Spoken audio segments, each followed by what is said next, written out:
So summer is like halfway over. Ooh, hello. Actually, that Girl Scout camp and, ooh, Percy Jackson and the Olympians too. Ooh.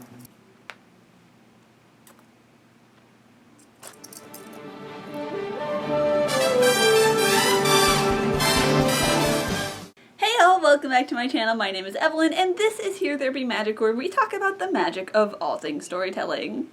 So summer is like halfway over, which is really strange.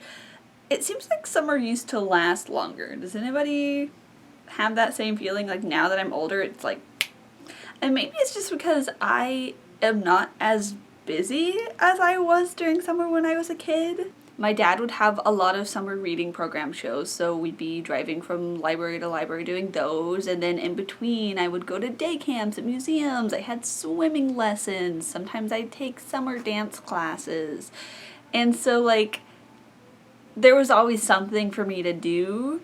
Now I just have to like entertain myself, which ends up just sitting in the corner of my room watching like back-to-back episodes of Will and Grace. One thing that hasn't really changed is that I don't get to see my friends as often. I'm in Oklahoma right now. I have friends who live in Iowa. I have friends who live in Illinois. I have friends who just moved to New York. I have friends who are spending the summer abroad doing cool things. And I'm filming videos in my bedroom. And my friends who live in Oklahoma, most of them don't live in our hometown anymore, so it's still sort of a hassle to go out of my way to go visit them. I was just down there for Pride and it was great. I got to see a lot of people. I don't know when I'm gonna get to see them again this summer though, because most of them have jobs that they're working. I've got a friend who's working in the hospital. I've got a friend who's volunteering to help run the Historical Society's day camp. I have a couple of friends who are camp counselors at a Girl Scout camp. Actually, that Girl Scout camp, and to a lesser extent Boy Scout camp, was the reason I didn't get to see a lot of my friends over the summer growing up, because they were always at camp. Like I said, I did a bunch of day camps, but I only ever did sleepaway camp once, and since I was never a Girl Scout, it wasn't with my friends. It was actually a camp that my dad was working at called Camp Inquiry, with a bunch of strangers, and I never went back. To be honest, I am not the most outdoorsy person and I don't sleep well in beds that aren't my own, so I probably wouldn't have enjoyed camp all that much, but I did feel a little bit left out. Just all of my friends' stories made it seem so cool. Lucky for me, I learned from a very young age that I could live vicariously through fiction. Something I probably picked up at all those libraries. So that's what I want to talk to you about today. Here are 5 of my favorite summer camp books that I've lived vicariously through.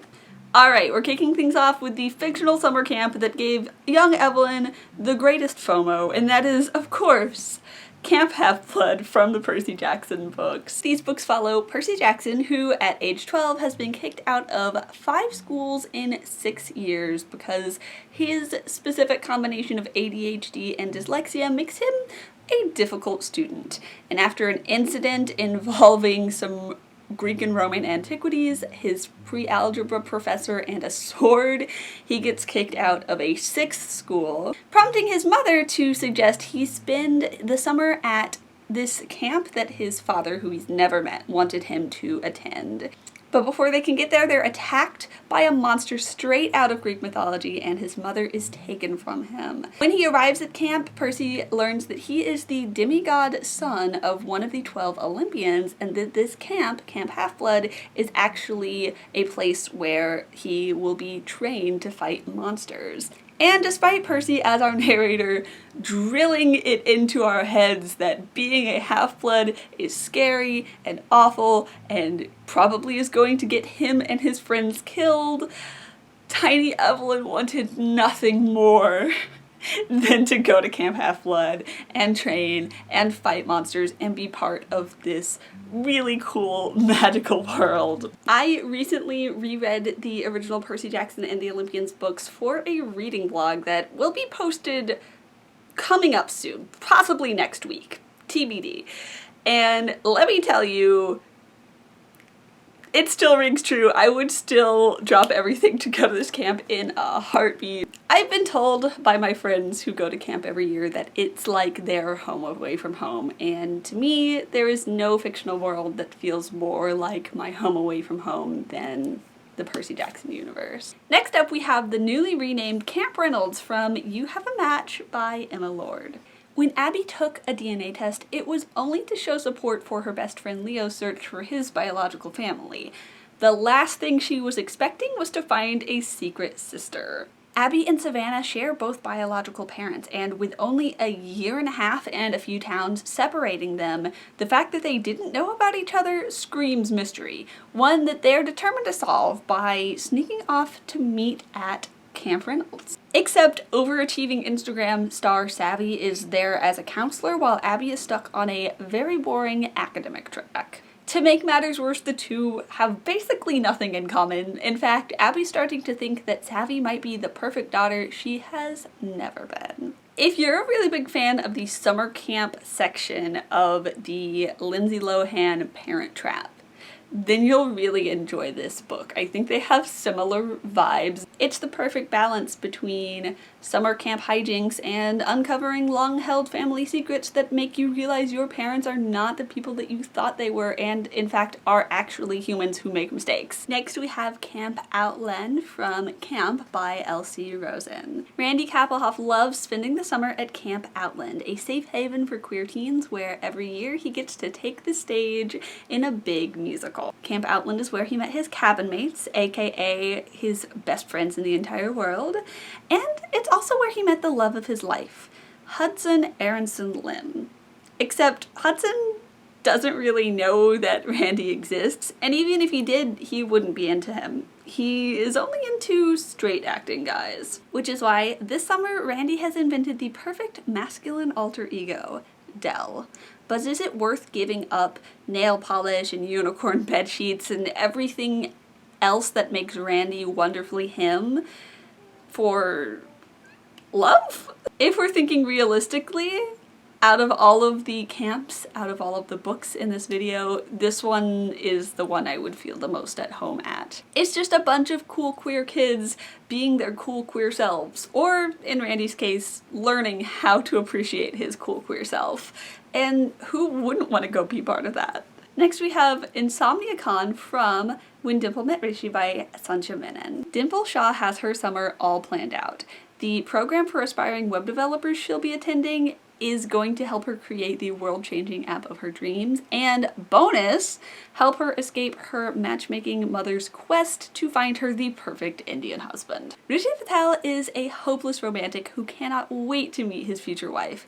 His parents' love story has him fully believing in the power of arranged marriage, and so when they point him toward the summer program and Dimple, he is completely on board. One iced coffee clash later, and the two of them realize this summer isn't going to go as planned at all.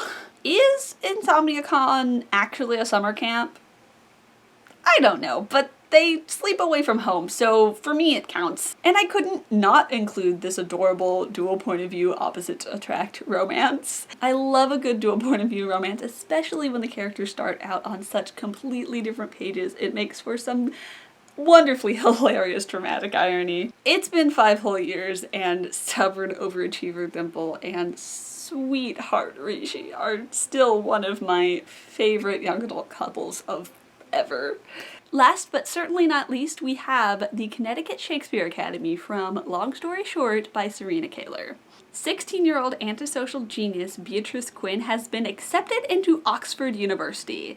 And that was the easy part. The difficult part will be convincing her parents to let her go. They're worried that even though her math skills are top-notch, her people skills are very lacking. The only way they'll let Beatrice go across the pond is if she can survive an entire summer at camp and check off a whole list of normal teenager things. But it's not just any summer camp, it's the Connecticut Shakespeare Academy, which Beatrice picked because Shakespeare sounded serious, but will she be able to survive theater kids. This is the book that inspired this whole video. I was lucky enough to get my hands on an arc of Long Story Short, which releases later this month. I'll talk about that more later. And I just fell in love with Beatrice right away. She is so sweet. Not nice, sweet.